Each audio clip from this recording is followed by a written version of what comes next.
mata es la secuela que deja. De manera indirecta es el que él produce la muerte, pero normalmente no ocurre de manera primaria. Lo que sí es la discapacidad. La discapacidad, mientras mayor sea la edad del paciente que haya sufrido el trauma, mayor va a ser el nivel de discapacidad. Actualmente se dice que aproximadamente 100.000 niños, de 250.000, 100.000 niños sufren un traumatismo craneoencefálico. La gran mayoría de nosotros alguna vez ha tenido un traumatismo craneoencefálico. Pero como concepto te podrás dar cuenta de que el traumatismo craneoencefálico es producido por cualquier lesión física, cualquier lesión del cerebro, por la acción mecánica, ¿sí? Por fuerzas de aceleración o desaceleración. ¿Qué quiere decir esto? Que tu cráneo tiene dos maneras de sufrir un traumatismo. Uno es que algo venga a tu cráneo con una fuerza de aceleración y a nivel cuando él se impacte en el cráneo se desacelere. Eso es un tipo de traumatismo craneoencefálico. Hay otro tipo de traumatismo craneoencefálico donde tu cabeza es el vector y tu cabeza es la que se moviliza y choca contra alguna superficie. Estos, a pesar de que tienen una cinética diferente, son justamente las causas de cómo produce un accidente, una lesión cerebral, ¿sí? Y es sencillamente fuerzas de aceleración y desaceleración. Tu cabeza viene en aceleración y cuando se choca contra el piso, sufre un proceso de desaceleración. O al revés, tu cabeza está estática, pero viene un proyectil que viene con aceleración y cuando impacta en tu cráneo, sufre un proceso de desaceleración. ¿Y qué ocurre? Bueno, además de como consecuencia de estas fuerzas de aceleración y desaceleración, puede haber rotura de arterias, roturas de venas, ¿sí? Y puede producir, y ahí es donde vienen los problemas, ¿no? Si hay una rotura de una arteria, una rotura de una vena o una rotura de un hueso, en eso va a derivar las lesiones que puede producir. Me disculpan que el aire acondicionado me mata la garganta. Tranquilo, doctor. Y te vas a dar cuenta de que nosotros, los médicos, tenemos que clasificar el traumatismo craneoencefálico. Tenemos que tener la capacidad de decir, este paciente tiene un traumatismo craneoencefálico leve, moderado o severo. Y partiendo de esa clasificación viene todo lo demás. O sea, lo principal que tiene que saber usted como médico es clasificar un traumatismo craneoencefálico. Si es leve, si es moderado o si es severo. Eso es fundamental. Porque todo lo demás, si usted lo va a referir, si no lo va a referir, si le vamos a poner este medicamento, si no le vamos a poner este medicamento, si yo lo llevo para terapia, si no lo llevo para terapia, todo, este paciente tiene un buen pronóstico, mal pronóstico, todo va a depender de esta clasificación. Y justamente esta clasificación se basa en tres tipos de respuesta. Y en esto es sumamente lento para que nos entendamos, porque todavía yo veo médicos que en la emergencia no saben clasificar un traumatismo craneoencefálico. Y el traumatismo craneoencefálico, tú lo vas a clasificar según esta escala. Se llama la escala de Glasgow o escala de valoración neurológica, o también llamada escala de Glasgow. Esta escala mide tres elementos. Mide respuesta ocular, respuesta verbal y respuesta a algún tipo motora. Son las tres respuestas que tienes que medir. Ocular, verbal y respuesta motora. Entonces, esta escala tiene unos puntos y tú, basándose en estos puntos, tú vas a poder decir, doctor, este paciente tiene un traumatismo craneoencefálico leve, moderado o severo. Entonces, traumatismo craneoencefálico leve. En el traumatismo craneoencefálico leve hablamos de que esta escala, la escala de Glasgow, tiene un puntaje máximo de 15 puntos. Lo máximo que usted puede tener es 15. Y lo mínimo que usted puede tener es 3. Es decir, una persona muerta, ¿cuánto tiene de Glasgow? 3. 0. 0. 3, no 0. El 0 no existe. Sí, el mínimo 3 entonces. Es 3. Un cadáver tiene 3. No hay Glasgow 0. Eso es una animalada. ¿Sí? Entonces, ¿por qué? Porque si yo no tengo respuesta ocular, me dan un punto. Si yo no tengo respuesta verbal, tengo un punto. Y si yo no tengo ningún tipo de respuesta motora, tengo un punto. Por ende, lo mínimo es 3. Lo máximo es 15. Entonces, ¿cómo esto va a ser? Usted lo tiene que reportar. El doctor Gilbert tiene 15 de 15. Está bien. El doctor Gilbert tiene 3 de 15. Está mal, muy mal. ¿Sí? Entonces, traumatismo craneoencefálico leve va de 13 a 15. El paciente normalmente no tiene ningún tipo tiene algún tipo de focalización neurológica, puede tener algún tipo de amnesia, pero el paciente está relativamente bien. Yo lo único que quiero hablar ahorita en estas láminas es que vean que en el traumatismo craneoencefálico leve va de 13 a 15. Si yo me caí de una moto y tengo 15 de Glasgow, ¿cómo tú vas a escribir en la historia? El doctor Gilbert tiene un traumatismo craneoencefálico Leve. exactamente. Así tenga 13, 14 o 15. Muy bien. Traumatismo craneoencefálico moderado. El paciente, normalmente tú vas a ver a este paciente un poco dormido, letárgico, o lo puedes escuchar también confuso.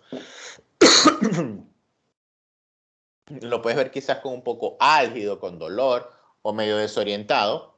Y el paciente va de 9 a 13 puntos. ¿Sí?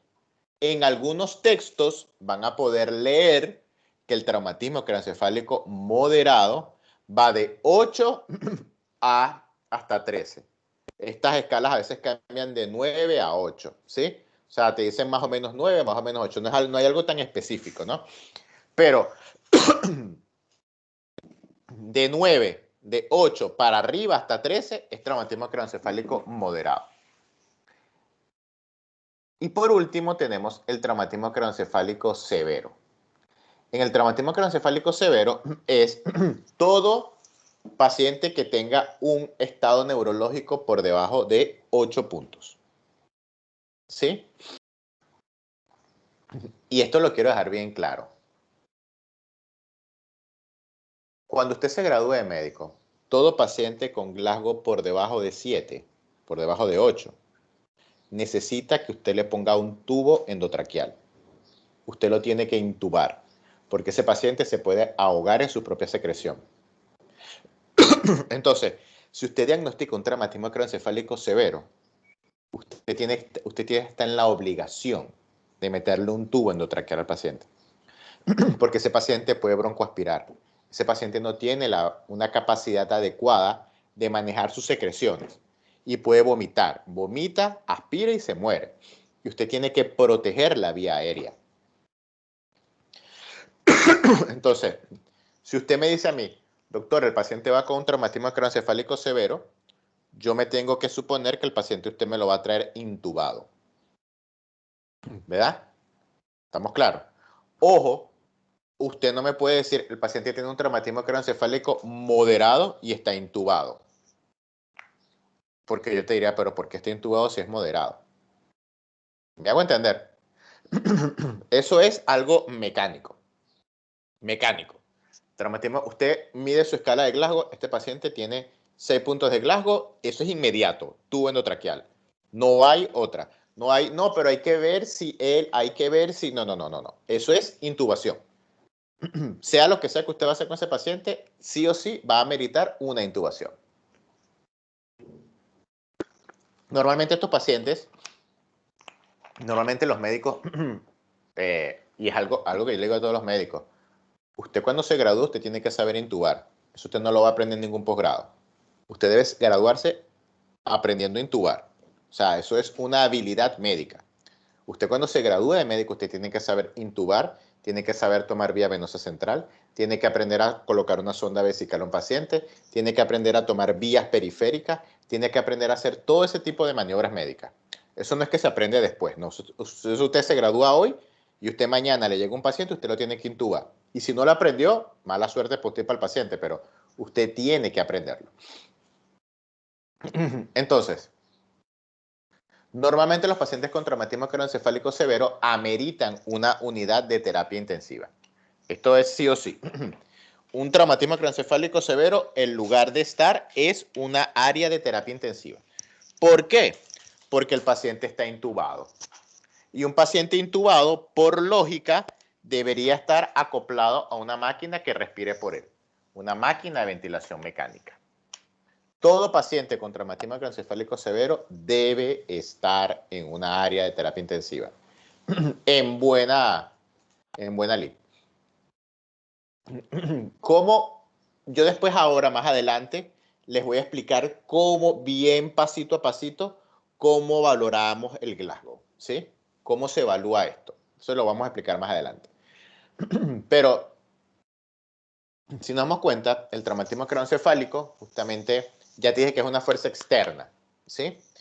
Entonces, justamente, van a haber, hay diferentes maneras como una fuerza externa puede afectar tu cráneo. Uno, como te dije, es que tu cráneo sea el vector. Tu cráneo es el que se proyecte, ¿sí? Tu cráneo lleva el vector. O puede ser que el vector llegue a tu cráneo, ¿no? Son dos maneras. Pero al final, justamente esa es la cinética de lo que va a ocurrir. Y la lesión cerebral va a ocurrir por dos tipos de mecanismos. Hay un mecanismo primario y un mecanismo secundario. El mecanismo primario es lo que nosotros llamamos todas aquellas lesiones que derivan directamente del trauma. Directamente. Por ejemplo, yo agarro y te disparo en el cráneo con una pistola, la fractura de tu cráneo es una consecuencia directa de que te descargué un tiro en el cráneo. Ah, pero si después a ti se te infecta esa herida, eso ya es secundario. Pero si después hubo una hemorragia por ese disparo, ya eso es secundario. ¿Nos entendemos? Dentro de las grandes lesiones cerebrales hay unas lesiones primarias y hay unas lesiones secundarias, ¿sí? Normalmente, las que más complican al paciente son las secundarias, ¿sí? Infecciones, hipoxia cerebral, hemorragia, etc. Ok.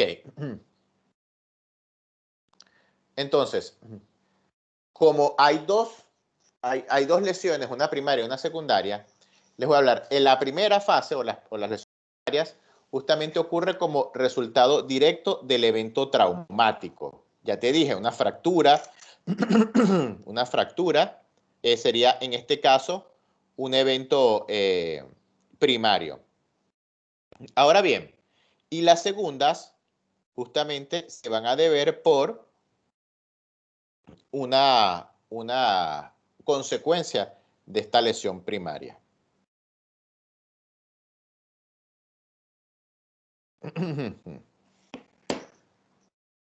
Daño primario. Bueno, como te estoy diciendo, un daño primario puede ser justamente una laceración del cuero cabelludo, la fractura de cráneo, la contusión, la lesión accional, lesiones vasculares, daño en tronco, pares craneales, cuerpo calloso. Ahora, un daño secundario, el edema cerebral, la hidrocefalia, la infección, el embolismo, todo este tipo de cosas, o el estado secuelar que este paciente puede quedar. Esa sería una lesión secundaria. Entonces, el daño primario es un daño inmediato, ocurre de una manera, rápida o inmediata al traumatismo. Y normalmente nosotros los médicos no podemos hacer nada para evitar el daño primario. ¿Sí? Pero nosotros sí podemos hacer algo para evitar el daño secundario. Si el paciente está en una hipoxia, o sea, si el paciente nos llega y yo lo estoy ventilando bien, el paciente tiene una buena frecuencia respiratoria, le voy a evitar la hipoxia cerebral. ¿Me entiendes? Tú como médico, tu arsenal de medicamentos, tu arsenal médico está enfocado en evitar la lesión secundaria, en la infección, en el embolismo, en que el paciente tenga otra hemorragia. En eso se basa tu trabajo. La lesión primaria usted no puede hacer nada porque ya el paciente trae esa lesión, sea la fractura, sea el edema o la lesión que ella trae por su causa primaria. Entonces te das cuenta también que hay dos tipos de daño primario y va a depender de cómo es el traumatismo, ¿no? Y en esto es algo lógico. Si un proyectil impacta tu cráneo, una bala, ¿tú crees que la fractura va a ser pequeña o grande? Grande. Creo que pequeño. Abertura pequeña, pero penetrante. Depende del calibre. Va a ser pequeña, va a ser pequeña. La fractura va a ser pequeña, claro. Alguien me dijo del calibre, claro. No puedes comparar un calibre 22 con un AR-15, ¿no? Evidente. O sea, no podemos comparar una arma de delincuencia con un arma de guerra. Pero lo que sí te puedo decir es que normalmente cualquier herida por proyectil va a tener una herida pequeña. Quizás la herida de salida sea brutalmente grande, pero va a tener una herida pequeña, una fractura pequeña. Estamos hablando de fractura, no estamos hablando de lesión. Ahora, pero ¿qué ocurre cuando tu cabeza es el vector? ¿Qué ocurre cuando tu cabeza es la que vuela y choca contra el piso? ¿Hay pequeña fractura o gran fractura? Gran Grande. fractura. Entonces ya empiezas a relacionar esto, empiezas a darte cuenta de que, ojo, dependiendo del trazo de fractura, tú vas a poder saber, hey, mira, en este caso el vector fue el paciente, o no, mira, en este caso el vector fue algo que le lanzaron al paciente, una piedra, un tiro o algo. Y justamente a eso justamente me vengo acá. Y fíjate tú algo, el traumatismo craneoencefálico, el impacto directo del cerebro es contra el cráneo. ¿Por qué ocurre esto? Y quiero decir algo.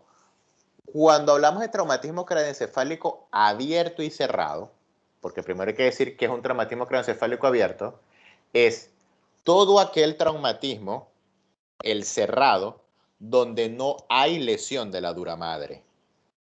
La dura madre no está rota. ¿Estamos claros?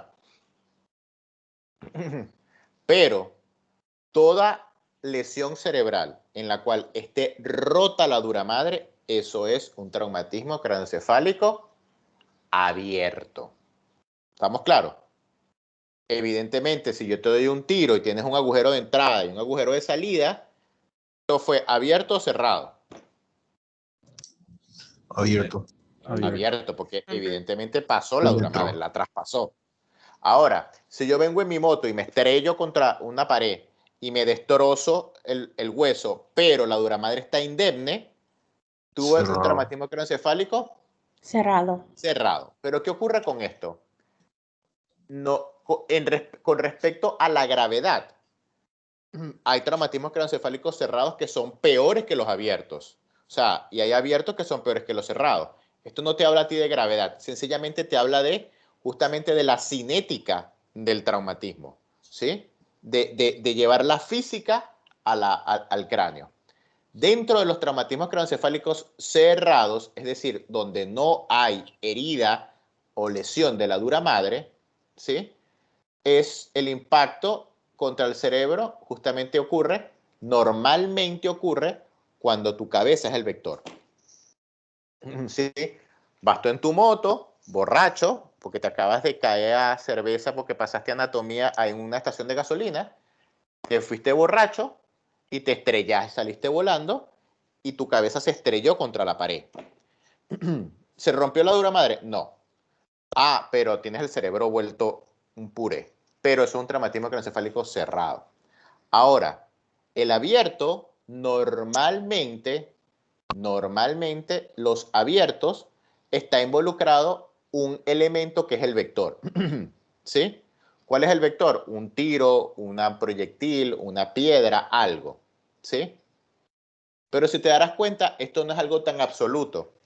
Porque si yo ando en mi moto y me fractura el cráneo y el hueso me rompe la dura madre, ¿eso es un traumatismo craneoencefálico? Abierto. Abierto. ¿Y hubo algún objeto extraño, algún tiro? No, no, no. El mismo accidente, la misma lesión, produjo la lesión de la dura madre. Por lo menos, aquí te das cuenta, esto es un cuchillo enterrado en el cráneo, esto es abierto, claramente, y por lo menos ves estas fracturas hundidas. Esto es clásico de un traumatismo craneoencefálico abierto por un proyectil o por algún tipo de objeto contuso. Las lesiones primarias, justamente, estas lesiones focales o difusas que son cuando son justamente producidas por contusión. ¿Qué es una contusión? Bueno, vamos para acá atrás. Cuando tu cabeza, tu masa encefálica es blanda, tu cerebro, tu encéfalo es blando. Cuando usted viene con una fuerza de aceleración y choca contra una estructura fija, primero toda tu masa cerebral se va a mover en primera instancia hacia adelante y va a sufrir un golpe en la región frontal. Eso es una contusión por golpe. Yo agarré y me di un golpe. Pero después tu cerebro va a rebotar y va a ir después hacia atrás. Y va a producir una contusión por contragolpe. Eso es lo que yo llamo lesiones focales o difusas. ¿Sí? Y tú te vas a dar cuenta que el paciente viene con la piel erosionada, con un hematoma en la piel acá, pero le haces la tomografía y tiene el hematoma aquí atrás. Y tú, pero ¿cómo es posible que este paciente se dio un golpe acá y tiene un hematoma acá? Evidentemente, su masa encefálica primero pegó acá y después por rebote pegó aquí atrás. ¿Sí?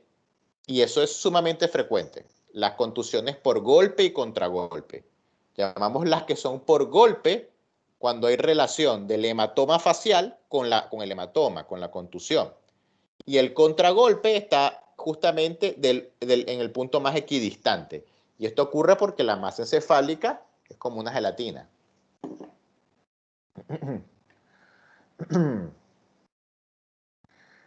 Esta lesión difusa, hay una lesión sumamente horrible o de poco pronóstico que nosotros los médicos lo decimos que se llaman las lesiones axionales difusas.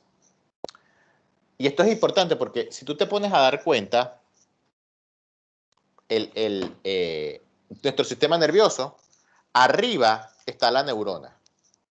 Ponerlo así. Arriba está la neurona. Y la neurona tiene un cuerpo neuronal, ¿verdad? Tiene su soma. Y tiene sus dendritas que están conectadas con otras neuronas. Pero él tiene justamente abajo, como él se conecta abajo, ¿con qué es? Con el axón.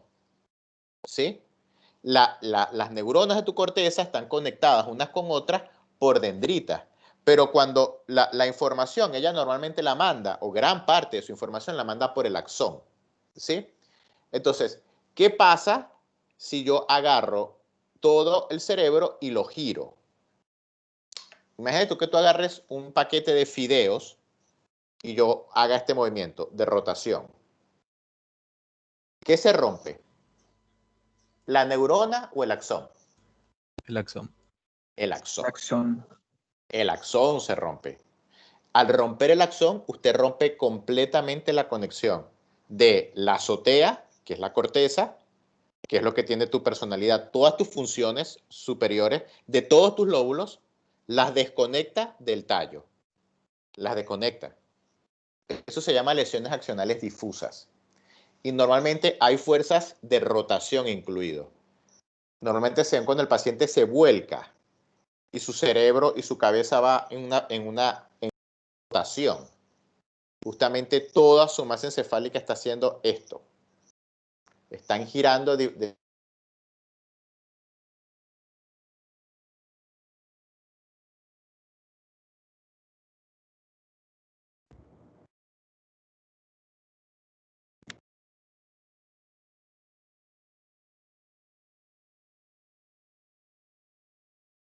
A internet dele caiu. Também acho. Já ia colocar aqui na. Parece que Acho que faltou foi energia lá, ó. Ficou escuro. Eu achei que fosse a internet aqui, porque tá horrível. Eu não tô conseguindo ouvir ele direito, mas já que eu tô ouvindo vocês de boa. eu ia colocar até aqui no chat, mas foi isso mesmo que parece.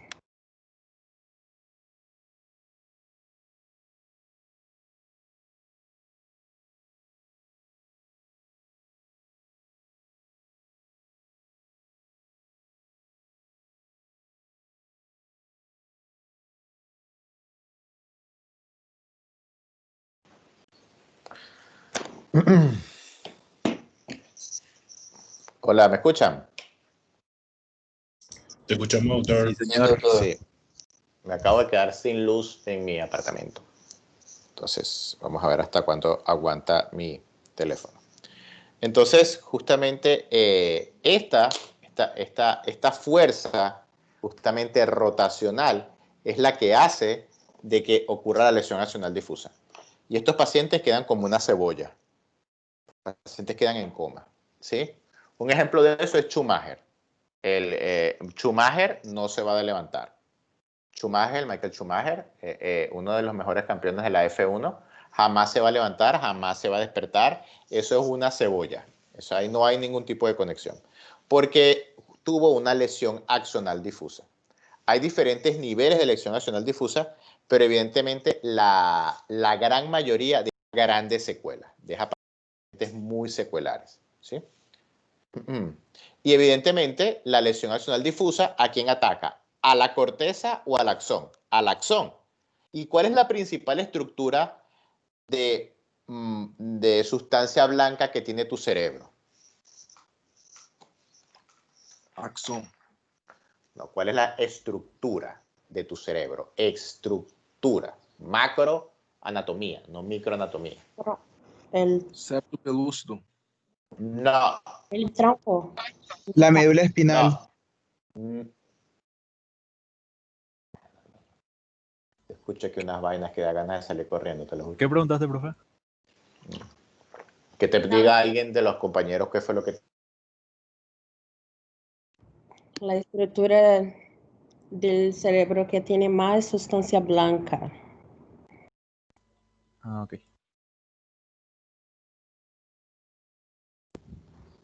El axon. Não, estrutura que ele quer. Alguma parte do cérebro. Acho que é o É a encefálico. médula. Eu Mas falei não- talho, ele disse que não era. Quer dizer, Tronco a substância encefálico. branca é a médula, não é? Eu falei tronco encefálico, ele falou que não era. Médula, ele também, alguém respondeu, ele também disse que não era. Mas é a médula, tá anotado aqui no meu caderno, da primeira aula dele. Mas você ouviu que ele falou que não era? É a parte Cérebro- do... Será que ele quer que responda que é a parte do corpo? Do Da cérebro. neurona? Não sei, eu só penso, sei lá, em gânglios basais e tronco. El cuerpo calloso.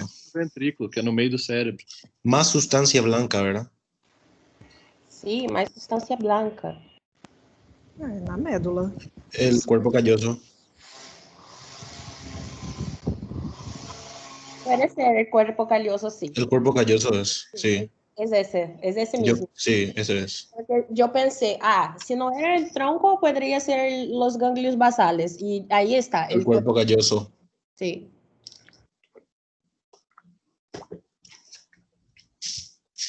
Cuerpo calloso. Ih, gente, cadê ele? Será que vai ter continuação? Deve ter caído a energia de Ele novo. tava na internet do celular, né? Não deve ter acabado.